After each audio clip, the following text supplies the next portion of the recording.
Alright guys, so I'm in the middle of getting ready to remove this transmission, guys, and lo and behold, look what I see.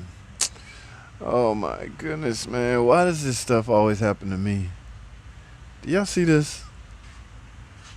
Okay, let me do it this way. Do y'all see what's going to the rear?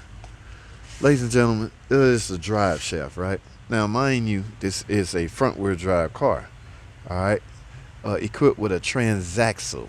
I know what a transaxle is. That's basically a front wheel drive unit with the axle built on it. So it's a transmission and an axle assembly, basically. They just seem to call it a transaxle.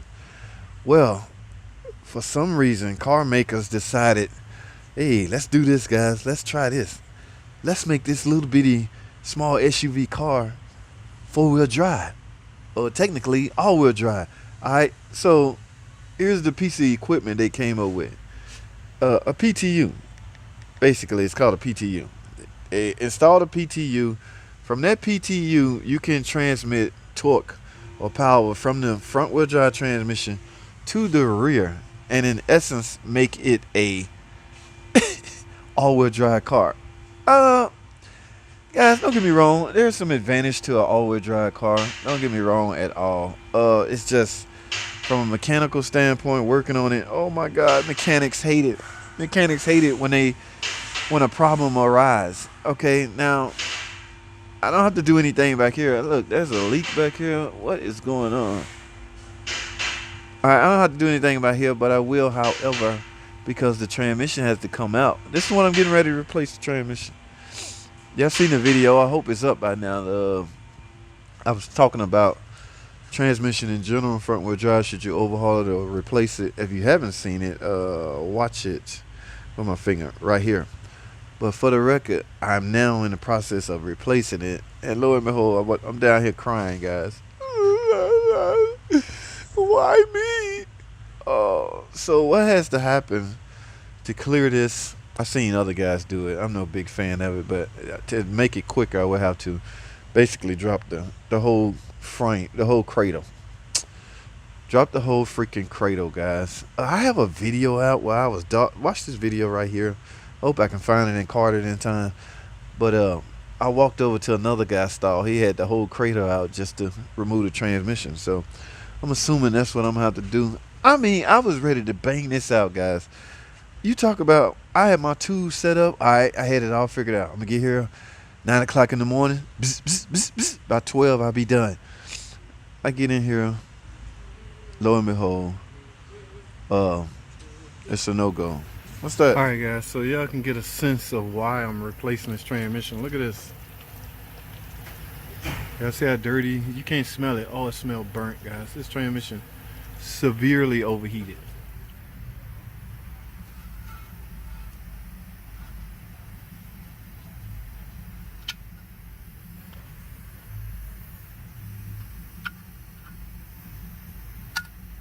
Y'all take a look at all this mess I had to go through just to get to it. Remember, it's all-wheel drive, so there was a PTU. I end up dropping I tried to look at the dealer connect, see how they say get it out. I couldn't get a real good I couldn't make a sense of how they wanted me to get it out, so this became the logical solution. Notice, guys, I got the rack hanging on a hanger. Okay, so it's not just hanging, and when you drop the cradle, you're gonna have to do something with the brakes, right? So I got the brakes laying up there. In other words, everything else is a piece of cake. It's just making this out to be a four-wheel drive unit. Requires a PTU, power transfer unit, that bolts right here. It's just basically another differential, basically a transfer case. All right. And what's weird, it's only two bolts holding it right here, and of course the top bolts hold it to this bracket. But I'm scot-free now, guys. But just look at, the cat had to come out.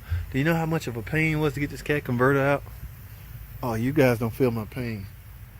But because this was always, and on top of that, guys, it's warranty. I don't know. Anybody want to take a stab? Tom Cook, Hella, y'all dealer guys. I think Kent, I can't remember if Kent worked at a deal or not, but y'all want to take a stab at what this pay? Replacing the transmission on it's a Dodge Journey. Okay, I don't know how many miles. It's high mileage, guys. And And guys, I'm big on knowing if the transmission pan ever been removed. And this pan, I'm the first one to crack this pan open. Okay, what does that mean? What does that tell you? They didn't service it. All right, this is a high mileage car. I can't. They're still in a warranty, so I don't know if it's extending one. It's a warranty repair. I know that much. I'm just upset at what it's gonna pay, and ain't nothing I can do about that. Whining and crying about it ain't gonna get nothing done. But so, all I'm left now, guys, I'm just letting the pan drain, get the torque converter bolts out, and then just drop it down. And everything else, I'm back to normal. Well, I'm at normal state. So it just took me an extra 3 hours to fight with this PTU. Now I want to say, can you turn any 62T into a PTU just by merely changing the extension housing cover? Because remember, guys, y'all see that? It's the only thing that's holding the PTU up, and of course the base differential case is pretty the same, but there's a special bracket that go on top of here. So if you get that bracket and this extension housing cover, can you turn your... Guys, you don't want to do that. It's just extra parts. Again, there's an advantage to all-wheel drive. Greater, better stability, turning, things like that. Icy road condition. Yes, all of that is suits well for an all-wheel drive vehicle. But I'm here in Atlanta, Georgia. I can't remember the last time we seen snow or ice. But what about those that do see it? So I'm not going to criticize too much. All I know is I finally got this baby out. We're making use of this damn battery jack. I know you guys, you dealer boys, know what I'm talking about. So I'm wrapping this up, man. Ain't no sense of whining about it. Now I got to go find a transmission jack. Like I say, torque converter bolts out. Go on the jack. I got one bolt holding. Look. It's not even a bolt holding on this one right here. So I got one bolt on the other side holding on for dear life. The whole weight of this whole drivetrain is one bolt. But it'll hold tight. Matter of fact, I'm gonna let it. It's 5:30. I'm done. I'm gonna let this train just gravity bleed down overnight so it can be nice and empty. Oh, guys, don't forget the starter. That's okay. You can't take it off anyway. The bolts have to come off in the end. It fall right out. So I'm gonna close this video, guys. That's all I have. I just wanted y'all to see. Remember, this is a continuation of that other video, part 1. Watch part 1 right here. Alright, all-wheel drive Dodge Journey transmission. Now, this is not a tutorial on how to take it out. I'm just showing y'all how I got it out. It's already out. It's hard. It's way too hard to film every little thing taking it out, guys. Going over every little bolt. I'm not cut out for that. I'm sorry. I'm going to be the best YouTube mechanic I can be. If I'm uncomfortable doing it, I can't do it. It's like tedious, but it's some guys want to hear it or need to hear it. Trainees need to hear it. I understand that. I get it. It's just I can't do it on every single video. So that's all I have, man. Thanks for watching.